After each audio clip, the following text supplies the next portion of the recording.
প্রিয় ছাত্রছাত্রী কেমন আছো? আশা করি সকলে ভালো আছো। আজকে চলে এসেছি তোমাদের কাছে নতুন আরও একটা টপিক নিয়ে। তো আজকের টপিক হচ্ছে শিশু কেন্দ্রিক শিক্ষণ পরিচালনার দক্ষতা।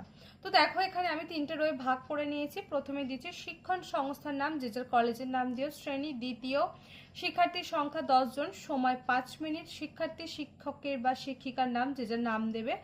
ক্রমিক সংখ্যা এবং তারিখ।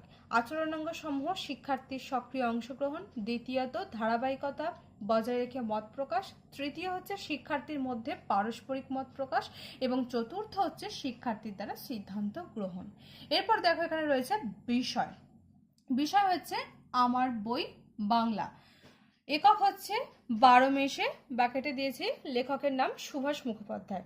তারপর দিয়েছে এখানে উপ একক। উপ এককটাকে আমি দেখো দুটো ভাগে ভাগ করেছি। এক হচ্ছে ঝড় ওঠে ডট ডট দিয়ে ঢেকে যায় কাশবন, এবং দ্বিতীয় হচ্ছে কার্তিকের ধান তোলা ডট ডট দিয়ে রাত জাগে। তো আজকের পাঠ আমি নিয়েছি ঝড় ওঠে ডট ডট দিয়ে কি ঢেকে যায় কাশবন। বিষয়বস্তু 12 মেশে শিক্ষিকার আচরণে দিয়েছি। ছোট্ট বন্ধুরা কেমন আছো? ভালো আছি। কত মাসে 1 বছর হয় জানো? 12 মাসে 1 বছর। শিক্ষার্থী দ্বারা সক্রিয় অংশগ্রহণ। 12টা মাসের নাম কি কি? বৈশাখ, জ্যৈষ্ঠ, আষাঢ়, শ্রাবণ, ভাদ্র, আশ্বিন, কার্তিক, অঘ্রাণ, পৌষ, মাঘ, ফাল্গুন, চৈত্র। বাহ, খুব ভালো। এখন কোন মাস চলছে বলো তো? বৈশাখ মাস। ধারাবাহিকতা বজায় রেখে মত প্রকাশ। দীপা ও রিয়া, তোমরা আলোচনা করে বলো তো আমাদের কটি ঋতু আছে? 6টি ম্যাডাম।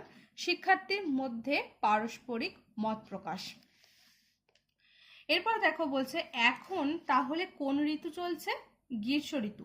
শিক্ষার্থী সক্রিয় অংশগ্রহণ। রীতা ও সন্দীপ, তোমরা আলোচনা করে বলো তো কোন কোন মাস নিয়ে গ্রীষ্ম ঋতু হয়? বৈশাখ ও জ্যৈষ্ঠ মাস নিয়ে গ্রীষ্ম ঋতু হয়। শিক্ষার্থীদের মধ্যে পারস্পরিক মত প্রকাশ। গ্রীষ্মকালে কোন কোন ফল হয় বলো তো? আম, জাম, লিচু।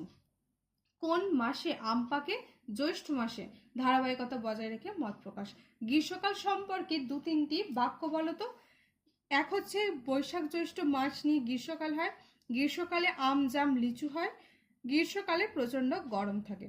শিক্ষার্থী দ্বারা সিদ্ধান্ত গ্রহণ। তো ছাত্রছাত্রীরা, এই ছিল আজকের টপিক। আশা করছি এগুলো তোমাদের খুবই ভালো লাগবে এবং উপকারে আসবে। আর কার কোন টপিকের উপর এরকম লেসন প্ল্যান লাগবে অবশ্যই কিন্তু কমেন্ট করে জানাবে। আর এটা বন্ধুদের কাছে কিন্তু শেয়ার করতে ভুলবে না। তো দেখা হচ্ছে নতুন কোনো ভিডিওতে। সকলে ভালো থেকো, সুস্থ থেকো। ধন্যবাদ।